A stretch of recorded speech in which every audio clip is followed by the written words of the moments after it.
Good day, ladies and gentlemen, and welcome to another mobile VR review. If you've been watching my channel, you know I'm a big fan of flying games. So naturally, when I saw Fractal Combat X released for the GearVR, I was a little excited.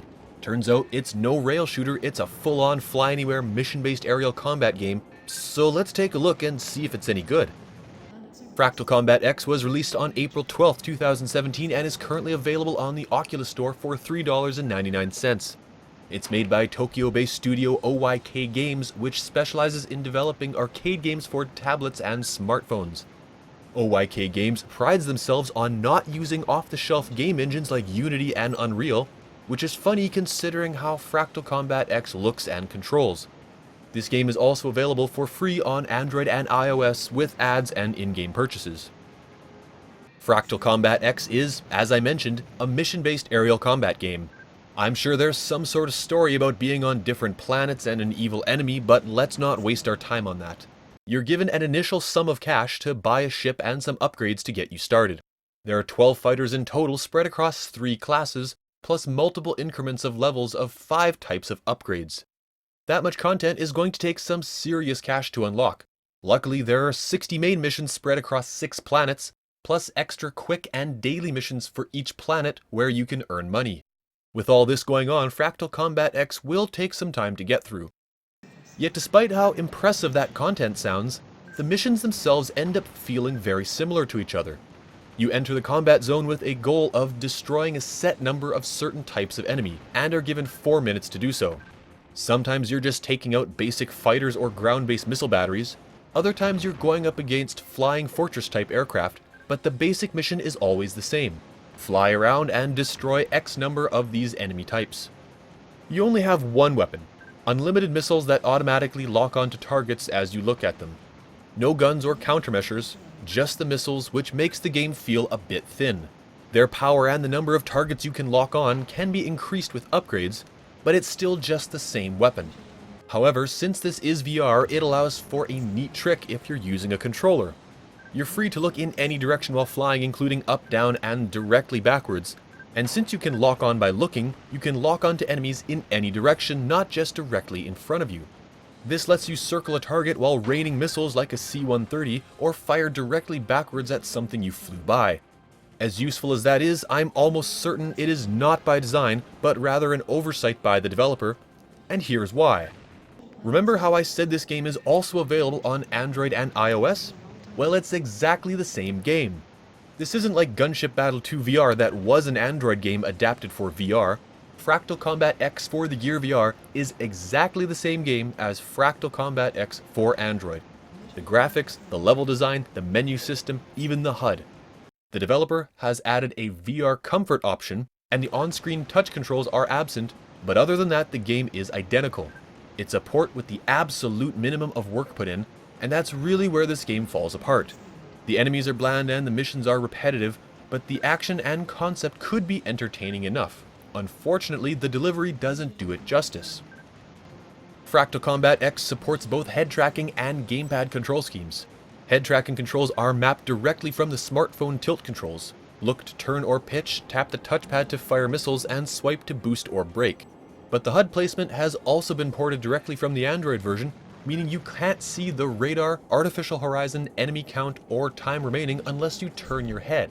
And if you turn your head, you turn your plane. A quick glance is safe enough, but it's another oversight.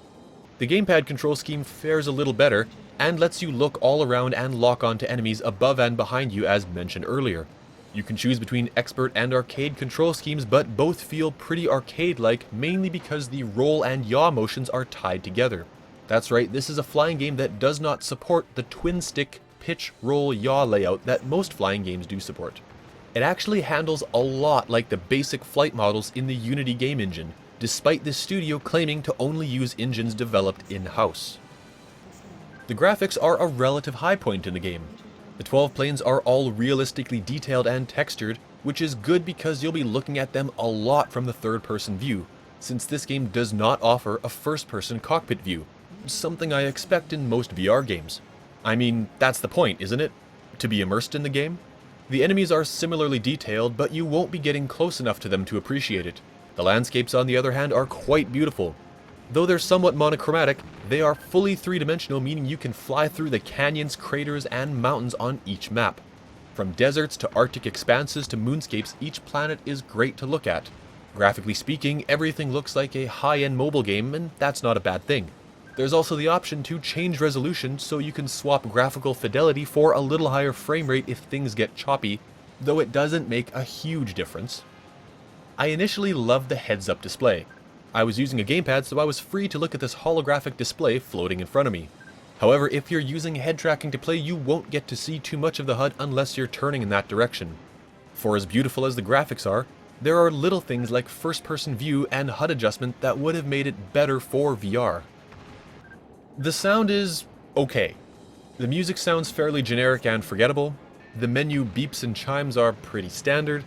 The sound effects are decent but come off a bit compressed as explosions and missile launches are a little too distorted even at low volume. That's about it. Nothing really stands out as amazing or terrible, the sound is just kind of there. Now here's where we have a problem. I've played a ton of mobile VR games including first-person shooters, flying games, racing games, and roller coasters. I've played Quake, Minecraft, Vendetta Online, and Omega Agent each past the 1 hour mark, only stopping because my phone ran low on battery without any motion sickness. But just 10 minutes in Fractal Combat X and I had to take a break. Now this game does offer some comfort options which decouple the camera from the jet and subsequently break the immersion. But your vision is completely unrestricted, which isn't helping. Cockpit shooters use the cockpit to restrict your peripheral vision, which is well known to reduce motion sickness. I'll say it is possible to remain comfortable while playing if you're careful about where you fix your gaze while turning and your flight path isn't too erratic. And using head tracking to control the jets will feel slightly more comfortable than a gamepad. But I think the vast majority of people will find this game far too uncomfortable to enjoy for any great length of time. Fractal Combat X definitely deserves its intense motion rating. And the game is about as immersive as a third-person flying game can be. As I said before, a first-person cockpit view would have been great like Endspace and Overflight. But as it is, the game is as immersive as Anshar Wars 2, minus that game's charm and good VR design. So is it any good? Well, you get a lot of content and playtime for $4. If you're a completionist, you'll be working on this one for a while. The graphics are great, the controls are functional, and flying around the landscape is enjoyable. But the missions get repetitive pretty quickly, and the planes feel quite similar, so there's little reason to unlock more planes. The content feels more like filler to pad out the playtime rather than a well-crafted game. And then there's the comfort issue. Even if you can stand the repetitive gameplay, the motion sickness will likely force you to stop before too long. This game made a great first impression on me, but after playing it, I can't really recommend it. If you're looking for a great flying experience, check out my video on the top 5 GearVR flying games linked in the description. And if you're after less of a flight simulation and more arcade flying action, both Anshar Wars 2 and Gunship Battle 2 are much better in terms of mission variety, comfort, and overall entertainment. Leave Fractal Combat X on the shelf until the developer decides to do a proper VR port of the game. Thanks for watching! Got something to say about this video, an opinion of the game itself, or VR in general? Leave a comment to let me know what you think.